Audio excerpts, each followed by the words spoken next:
혹시 성경에서 가장 중요한 인물? 모세와 예수를 한번 생각해 볼까요? 이 두 사람 사이에 정말 기가 막히게 설계된 어떤 연결고리가 숨어 있다는 거 알고 계셨어요? 오늘은요, 아주 오래된 이야기가 어떻게 하나의 그림자가 돼서 훨씬 더 위대한 실체를 가리키게 되는지 그 놀라운 패턴을 한번 같이 따라가 보려고 합니다. 살다 보면 우리 모두 누구 한테 쉽게 털어놓지도 못할 그런 문제들, 갈등들 다 있잖아요. 그쵸? 정말 끝이 안 보이는 터널을 혼자서 계속 걷고 있는 것 같고 되게 막막할 때가 많죠. 이런 감정들에 그냥 휩쓸리지 않고 진짜 쉼을 얻는 방법? 과연 어디에 있을까요? 바로 이 약속의 말씀에서부터 이야기가 시작돼요. 이 말씀은 정말 지친 영혼들한테 진정한 안식을 약속하는 말이잖아요. 이게 바로 오늘 우리가 살펴볼 이 거대한 이야기의 배경이 되어주는 거죠. 자, 그럼 이제 한 개인의 짐을 넘어서 민족 전체가 짊어졌던 그 어마어마한 짐에 대한 이야기로 한번 들어가 볼게요. 자, 이제 개인의 어려움에서 시야를 넓혀서 한 민족의 이야기로 넘어가 보겠습니다. 바로 이집트에서 노예로 살았던 이스라엘 민족의 이야기인데요. 그들의 고통은 정말 상상을 초월했습니다. 당시 이스라엘 백성들은요, 흙을 이기고 벽돌을 구우면서 거대한 국고성을 짓는 정말 끔찍한 강제 노동에 시달렸어요. 매일매일의 삶이 그냥 고통 그 자체였던 거죠.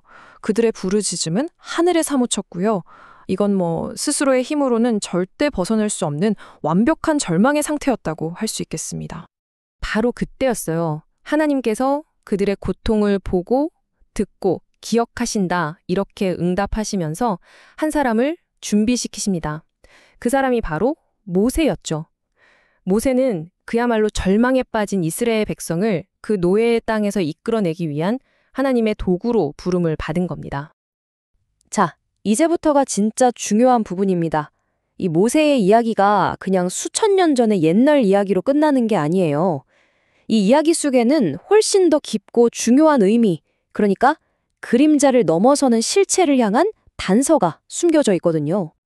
아니, 어떻게 한 민족이 해방된 이야기가 수천 년이라는 시간을 훌쩍 뛰어넘어서 예수라는 인물과 연결될 수가 있을까요? 이 질문에 대한 답을 찾으려면요, 성경을 읽는 아주 특별한 관점 하나를 이해해야만 합니다. 바로 모형론이라는 개념인데요. 단어가 조금 어렵게 들릴 수도 있는데 생각보다 아주 간단해요. 뭐랄까, 영화 예고편 같은 거라고 생각하시면 돼요. 구약의 어떤 이야기가 나중에 개봉할 본편, 즉 예수 그리스도를 미리 살짝 보여준다는 거죠. 진짜 물건이 있으면 그림자가 생기는 것처럼 말이에요. 여기서 그림자와 실체의 관계가 딱 보이죠? 모형, 그러니까 그림자는 실체랑 비슷하긴 한데 완전히 똑같진 않아요. 예고편이 영화의 핵심 장면을 보여주긴 하지만 영화 전체는 아니잖아요. 딱 그런 거죠. 하지만 우리는 그 패턴, 그 예고편을 통해서 앞으로 나타날 실체가 어떤 모습일지 엿볼 수는 있는 겁니다. 실제로 성경에서도 이런 관점을 직접적으로 이야기합니다. 로마서를 보면 첫사람 아담을 오실자, 다시 말해 그리스도의 모형이라고 분명하게 딱 언급하거든요. 자, 그럼 이 렌즈를 가지고 모세와 예수를 본격적으로 한번 비교해 보겠습니다. 정말 놀라실 거예요. 이제 모세라는 그림자가 어떻게 예수라는 실체를 가리키고 있었는지 그 놀라운 평행 이론들을 하나씩 한번 파헤쳐 보겠습니다. 첫 번째 평행점은요, 두 사람의 탄생 배경에서부터 시작됩니다. 정말 신기하게도 두 사람 모두 태어났을 때 한 나라의 최고 권력자가 끔찍한 영아 학살 명령을 내렸다는 공통점이 있어요. 와, 이거 정말 놀랍도록 비슷하지 않나요? 파라오의 그 잔인한 명령 속에서 모세가 기적적으로 살아남았던 것처럼 헤롯 왕의 대학살 속에서도 예수님의 생명은 하나님의 특별한 개입으로 보존되었습니다. 이 패턴은 이걸 그냥 단순한 우연이라고 보기에는 너무나도 정교하죠. 두 번째, 그리고 가장 핵심적인 평행점은 바로 구원자로서의 역할입니다. 두 사람 모두 속박으로부터 자기 백성을 해방시켰다는 점은 같아요. 하지만 그 속박의 종류, 그리고 해방의 방식은 차원이 다릅니다.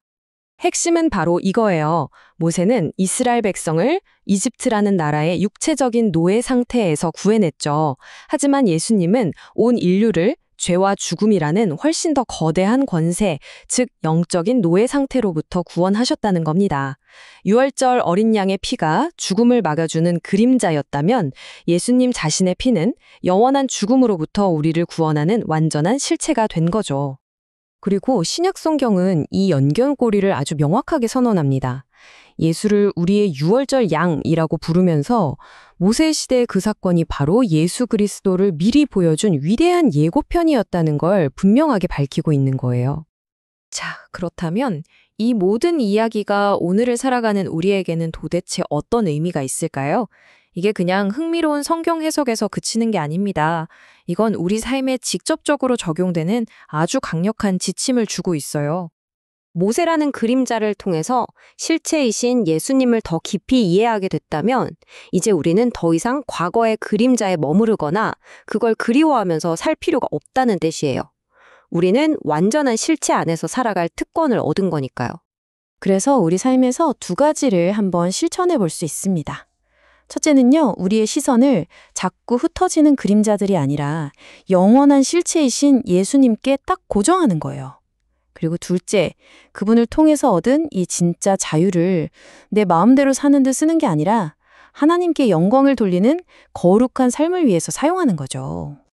우리는 때로 광야에서 이집트의 노예 생활을 그리워했던 이스라엘 백성처럼 어쩌면 과거의 그 그림자에 머물고 싶어 하는지도 몰라요.